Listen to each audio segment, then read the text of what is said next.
Emerson Acosta, Julián Torres y mi persona, Fabián Gaviria, vamos a darle solución al siguiente problema. En ingeniería electrónica es común analizar circuitos con arreglos de resistencias interconectadas. En este problema debemos modelar una placa de circuito con resistencias organizadas en una matriz, donde cada fila representa una conexión en serie y todas las filas están conectadas en paralelo entre sí.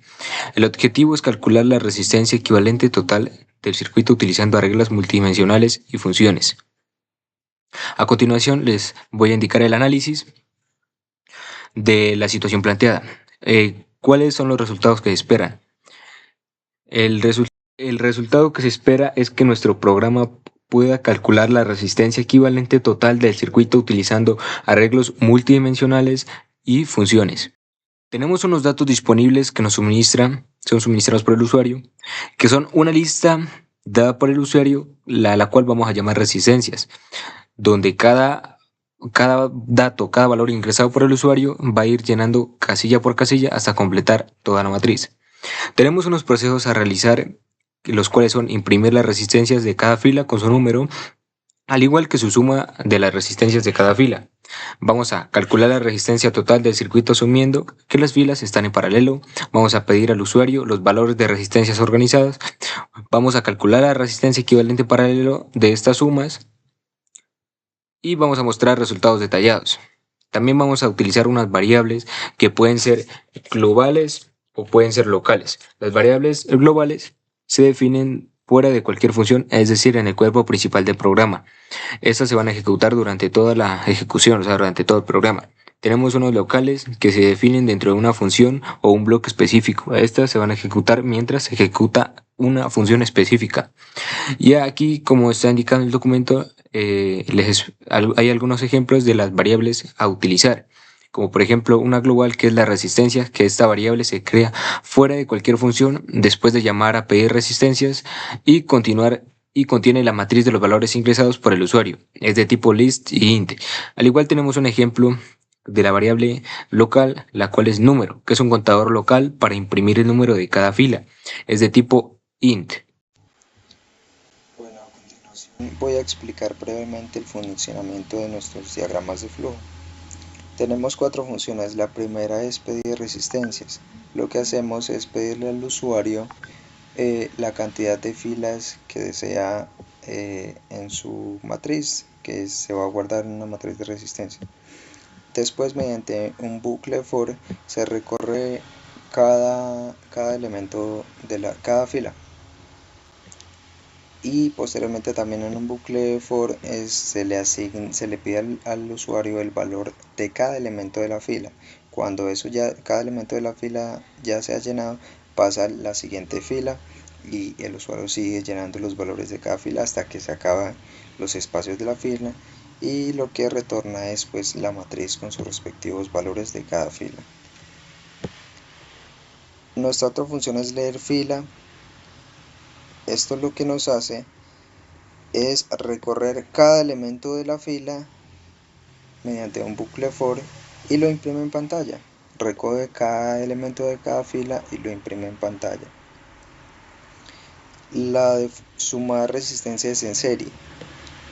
Recorre cada elemento de cada fila, pero lo suma. Y eso lo guarda en una variable que se llama resultado. Cuando ya haya sumado cada elemento de cada fila, pasa a la segunda fila y la suma también. Y todo eso lo guarda en otra matriz que se va a llamar resultado. Posteriormente, la función de suma resistencia en paralelo. Lo que nos hace es sumar las resistencias en paralelo, claro, ¿no? Pero primero, antes de eso, suma las inversas de cada una de las resistencias, ¿sí? Entonces, suma las inversas de cada una de las resistencias y después de eso sí se le asigna a esa suma una inversa, y lo que retorna es la suma total de todas las resistencias en paralelo. Bueno, en esta parte ya tenemos el código implementado, entonces lo que primero que se realizó en el código es definir las funciones que en este caso son tres, una de paralelas filas, una para sumar las resistencias en las filas o en la matriz que se realiza, uno para la resistencia equivalente y uno para pedir el tamaño de la matriz, en este caso en Python, y asignarle las filas y los números que se quieren llenar. Entonces, acá ya tenemos lo que es el código como tal, que es lo que vamos a ejecutar, que primero se piden las resistencias, después se imprimen las resistencias que se ingresaron, se leen las filas para ver qué es lo que hay, igual que imprint, pero en este caso se leen fila a fila, una suma en serie para sacar la resistencia en serie y la resistencia en paralelo, que estas son las funciones que se llaman y se aplican a los datos con que vamos a trabajar. Y por último, la impresión de los valores que se asignan en red paralelo y en serie, que son los datos que nos piden. Entonces, al ejecutar el programa, lo primero que se inicializa es resistencias. Entonces ingresamos a este código, el cual nos pide el número de filas, y ese número de filas lo multiplicamos por 1 para saber de qué tamaño va a ser nuestra matriz. Tenemos un for para ir llenando las filas en los datos y otro for anidado para ir moviéndonos. Cuando terminamos de llenar la fila, seguimos en la segunda fila y la llenamos con los números que deseamos. Y ese valor lo metemos en la matriz de resistencias. Entonces, así al pedir las resistencias, le pedimos a la función leer fila que le haga las resistencias que hay, o en este caso los valores que se asignaron a la matriz de resistencia. Entonces lo que hace es, lee la fila, se le agrega un número, este número va a ir cambiando a medida que la fila va aumentando. Entonces, tenemos la fila, imprimimos la fila más el número y se suma un número, el cual nos mueve de fila y de número. Después seguimos con la función de serie, de suma la resistencia en serie, llamamos la librería de resistencias que se va a guardar en serie.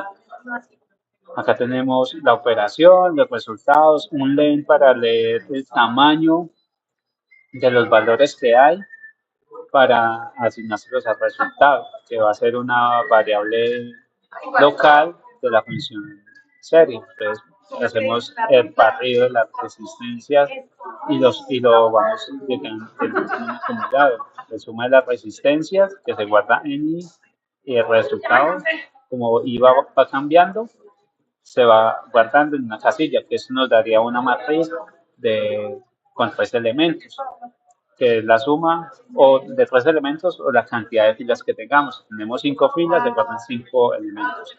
En esta parte tenemos ya finalmente la red paralelo, que es la resistencia equivalente en paralelo. Acá tenemos toda la función de operación, que es una suma inversa, que es 1 sobre la resistencia. Acá lo que hacemos es ir moviéndonos en serie, que es la matriz temporal donde se guardan los resultados de la suma, en esta parte de acá, y los vamos eh, sumando sobre 1 sobre R. Esta suma se va guardando en suma inversa y después suma inversa la dividimos sobre 1 y aquí nos da la resistencia en paralelo total. Finalmente imprimimos los valores de serie, que fue donde se guardan la suma y resistencia en paralelo. Ya vamos a seguir entonces con la depuración. En este caso les dejo la depuración para que la observen.